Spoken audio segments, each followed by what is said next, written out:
قرآن پاک کے متن میں دیکھیں، ظاہر میں دیکھیں تو قرآن پاک کائنات یا یونیورس کو تخلیق کیوں کیا گیا اس کے مقصد کے اوپر ظاہری طور پر بات کرتا دکھائی نہیں دیتا۔ انسانیت کا مقصد معلوم ہوتا ہے، ہم اس پر کئی دفعہ بات کر چکے ہیں۔ معاملات کو تھوڑا گہرائی سے دیکھنا پڑے گا۔ اگر ہم احادیث کے مجموعہ کو دیکھیں، کنت کنزا مخفیا، میں ایک پوشیدہ خزانہ تھا، فاحببت ان اعرف، فاحببت کا مطلب ہے میں نے محبت کی، یہاں پر یہ بھی آ سکتا تھا فاردت، میں نے ارادہ کیا، ان اعرف کہ مجھے جانا جائے، نہیں، میں نے پسند کیا، میں نے چاہا، فاحببت ان اعرف کہ میں پہچانا جاؤں۔ اللہ سبحانہ و تعالیٰ نے یونیورس کی کریشن کا جو مقصد بیان کیا اپنے حبیب کی زبان سے ہم تک پہنچایا، وہ کیا ہے کہ اللہ کو پہچانا جائے۔ سب سے پہلے اللہ کو کس نے پہچانا؟ اللہ نے چاہا کہ ان کو پہچانا جائے، اور سب سے پہلے پہچاننے والے اللہ کے حبیب ہیں۔ اللہ فرما رہا ہے قل ان کان للرحمن ولد، اے حبیب آپ ان کو فرمائیے اگر رحمان کا کوئی بیٹا ہوتا نا فانا اول العابدین، تو میں سب سے پہلا عبادت کرنے والا ہوں۔ تم لوگ تو بڑی بعد میں آئے ہو، اگر کوئی بیٹا ایکچولی ہوتا تو سب سے پہلا عبادت کرنے والا تو میں ہوں، میں تو آدم سے بھی پہلے ہوں۔ اس وجہ سے اللہ سبحانہ و تعالیٰ کی معرفت سب سے پہلے جس نے حاصل کی، اس ذات کا نظارہ، تو سب سے پہلے کس کو تخلیق کیا؟ اپنے حبیب کے نور کو۔ یہاں پر نور میں سے نہیں ہے، یہاں پر بہت بڑا دھوکہ دیا جاتا ہے، یقین مانے اہل سنت والجماعت پر اعتراض نہیں ہے، الزام ہے۔ بھائی اللہ نے اپنے نور کی تجلی سے ایک نیا نور تخلیق کیا ہے۔ اللہ خالق ہے، اللہ کے نا ناموں میں دو نام آتے ہیں، ایک آتا ہے خالقہ، آپ کوئی چیز بنا دیں، کوئی چیز آپ بنائیں، ریبوٹ بنا دیا، کمپیوٹر بنا دیا، آپ نے اس کی تخلیق کیا، لیکن اس کا را میٹیریل آپ نے تخلیق نہیں کیا۔ لوہا آپ کو کہیں سے مل گیا، دھات آپ کو کہیں سے مل گئی، آپ نے اس کو ملا کر ایک شیپ دی ہے تو آپ نے اس کو تخلیق کیا۔ ایک رب کے ناموں میں، اللہ کے ناموں میں ایک نام آتا ہے جس کو کہتے ہیں باری، جا باری، یا باری کا مطلب ہے وہ ذات جو را میٹیریل نئے سرے سے تخلیق کرتی ہے، تو وہ خالق ہے، اس کی تو کوئی مثال نہیں ہے، تو اس نے نئے سرے سے ایک نیا نور تخلیق کیا۔ آقا علیہ الصلوۃ والسلام سے عرض کی گئی یا رسول اللہ سب سے پہلی تخلیق کیا ہے؟ آپ نے فرمایا سب سے پہلے قلم کو تخلیق کیا گیا، پھر اللہ نے حکم دیا کہ جو ہو چکا ہے اور جو ہونے والا ہے اس سب کو تحریر کر دو۔ اب جو ہو چکا ہے وہ کیا ہے؟ وہ ابھی ایک بہت بڑا معمہ ہے کہ سب سے پہلی تخلیق اگر قلم ہے تو اس سے پہلے کیا ہو چکا ہے، ٹھیک ہے؟ تو یہاں بات جو ہے نا تھوڑی سی سمجھنے والی ہے۔ یہاں پر دوسرا سوال بھی آتا ہے، ہمیں یہ بتائیں پھر اللہ نے قلم کو کس سے تخلیق کیا؟ وہ میٹیریل، یہ بھی جواب چلو۔ تو قلم تخلیق ہوا، یہ ایک گروپ ہے ہمارے درمیانی موجود ہے، ان کا یہ ماننا ہے۔ پھر مسلم شریف کی ایک روایت ہے، ڈیفینیٹلی اگر مسلم ہے صحیح ہے میں تو صحیح روایت ہے، اس روایت میں یہ ہے کہ اللہ سبحانہ ہوا تعالیٰ نے زمین و آسمان کو تخلیق کرنے سے کئی سال پہلے، ہزاروں سال، مجھے وہ فگر یاد نہیں ہے، حضور نے غالباً فگر بھی بتایا، کئی سال، ہزاروں سال پہلے مقادیر کو لکھا، ڈیفینیٹلی قلم سے لکھا، مقادیر کو لکھ دیا، اور حدیث کے الفاظ ہیں اس وقت اللہ کا جو عرش تھا وہ پانی پر تھا۔ تو جو دوسرا گروپ پیدا ہوا اس نے بولا کہ دیکھیں، ان کا یہ کہنا ہے کہ دیکھیں قلم جس وقت لکھ رہا تھا تو عرش اس وقت پانی پر تھا، تو اس کا مطلب ہے عرش اس سے پہلے تخلیق کیا گیا۔ میری بات سمجھ میں آئی؟ تو ان کے پاس بھی دلیل جو ہے وہ حدیث سے ہے، ہمارے پاس دلیل قرآن سے ہے، ٹھیک ہے؟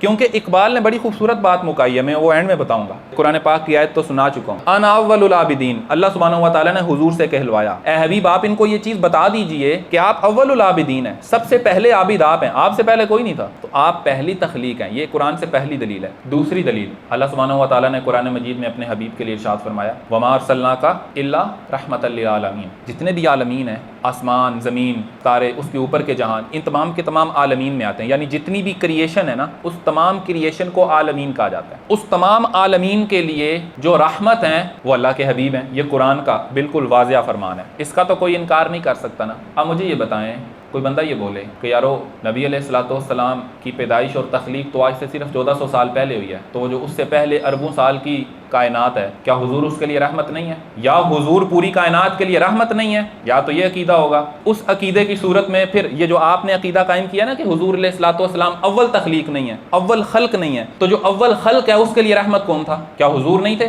قرآن غلط ہوتا ہے، اور اگر قرآن کو ٹھیک مانیں گے تو پھر حضور عالمین کی ہر شے کے لیے ہر لمحہ میں رحمت تھے، تو ماننا پڑے گا کہ حضور سب سے پہلے موجود تھے، پھر تو کائنات تخلیق ہوئی نا۔ تو آپ اگر کوئی بھی عقیدہ کھڑا کرتے ہیں اور اس کا افہام اگر آپ قرآن سے نہیں لیتے تو پھر آپ نے دھکے ہی کھانے ہیں۔ آقا علیہ الصلوۃ والسلام کا اول الخلق ہونا قرآن سے ثابت ہے، اگر نہیں مانیں گے تو پھر قرآن کا انکار ہے۔ اسی لیے اللہ کے حبیب سے سیدنا جابر رضی اللہ تعالیٰ عنہ نے عرض کیا یا رسول اللہ سب سے پہلے اللہ نے کیا چیز تخلیق کی؟ تو میرے حبیب نے بڑا ہی واضح فرمان کیا، آپ نے فرمایا کہ سب سے پہلے اللہ نے تیرے نبی کو نور کو اپنے نور کی تجلی سے پیدا فرمایا۔ اقبال کہتے ہیں لوح بھی تو قلم بھی تو،